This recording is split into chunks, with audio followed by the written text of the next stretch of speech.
Halo teman, bank mulai tolak salurkan kredit ke pinjol, kiamat pinjol dimulai. Assalamualaikum warahmatullahi wabarakatuh. Bagaimana kabar teman-teman?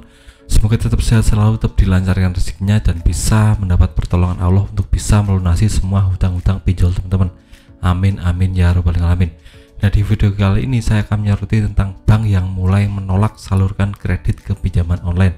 Itu penyebabnya apa dan mungkin kedepannya akan bagaimana. Jadi akan saya bahas tuntas di video kali ini, jadi mohon simak video sampai habis ya. Nah, kita tahu yang namanya pinjaman online itu dipantau terus oleh OJK, dan bank sebagai lembaga yang menyalurkan kredit itu juga mulai sekarang lebih berhati-hati. Kenapa? Karena untuk Januari sendiri OJK mencatat pinjaman online ruginya 135 miliar.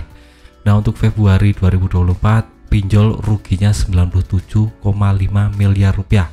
Nah, terbaru untuk Maret ini sudah dicatat ruginya sekitar 27,3 miliar. Jadi kenapa kok bisa begini ya teman?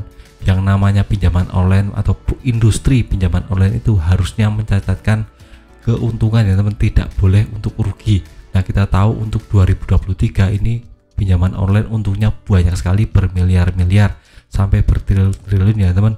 Jadi untuk 2024 kok bisa rugi, kenapa? Ini bisa menjadi pertanyaan serius ya teman, karena yang namanya bank kalau lihat industri pinjol keuangannya tidak sehat, dia juga akan mikir-mikir ke depan untuk menyalurkan kreditnya. Jadi untuk bank ini juga selektif sekali dalam melakukan yang namanya penyaluran kredit investasi untuk pinjaman online atau P2P lending.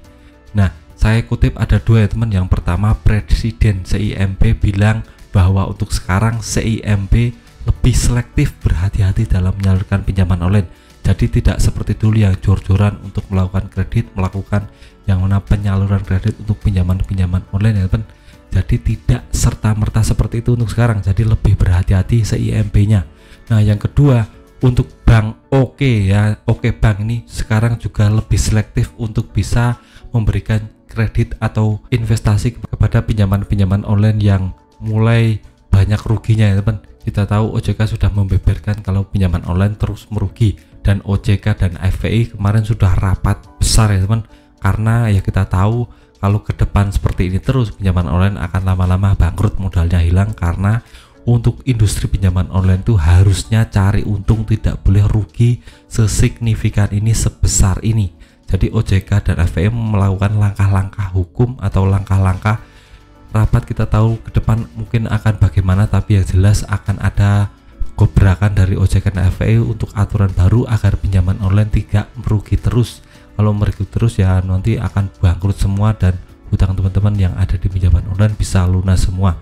Nah, OJK sebagai lembaga keuangan atau lembaga yang mengatur tentang pinjaman online menyoroti ini dan proaktif mengawasi praktek manajemen risiko yang akan terjadi. Jadi jika indikasi pinjaman online itu akan bangkrut itu sudah diketahui OJK. Jadi OJK akan terus mengawasi, proaktif mengawasi yang namanya pinjaman online ini.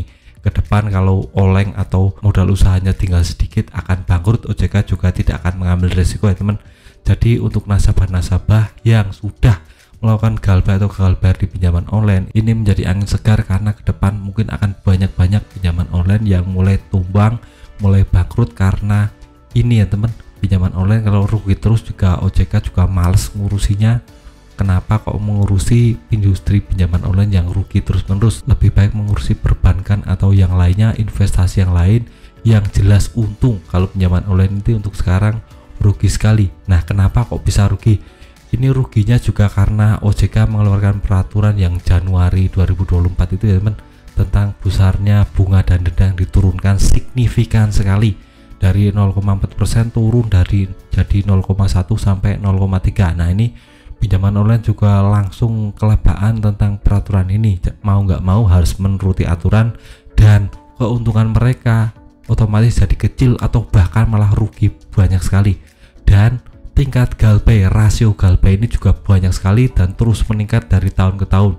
Jadi banyaknya orang yang sudah melakukan gagal bayar di pinjaman online ini juga mulai tumbuh sangat pesat sekali ya teman. Bahkan ada gerakan galbay massal yang ingin membangkrutkan pinjaman online. Ini banyak sekali dilakukan masyarakat karena mereka sudah resah dengan yang namanya penagihan-penagihan pinjol yang tidak manusiawi, mengintimidasi, tidak melakukan SOP seperti yang OJK bilang. Jadi banyak sekali OJK menerima aduan dari masyarakat tentang ini. Jadi mungkin ke depan akan banyak pertumbangan pinjaman-pinjaman online yang akan bangkrut karena melanggar aturan OJK. Nah, pinjaman online ini ambigu ya teman, mau menaikkan suku bunga agar mereka untung tapi tidak bisa karena yang kita tahu aturan OJK itu mengikat ya teman, jadi tidak bisa.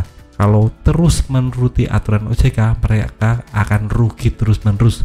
Jadi ini adalah pukulan telak bagi pinjaman online. Nah, kita lihat saja ke depan bagaimana perkembangan pinjaman online ini, apakah akan bangkrut atau masih bertahan, karena kita tahu ancaman kartu kredit sudah mulai datang ya teman. Kartu kredit ini lebih aman, lebih segalanya dari pinjaman online.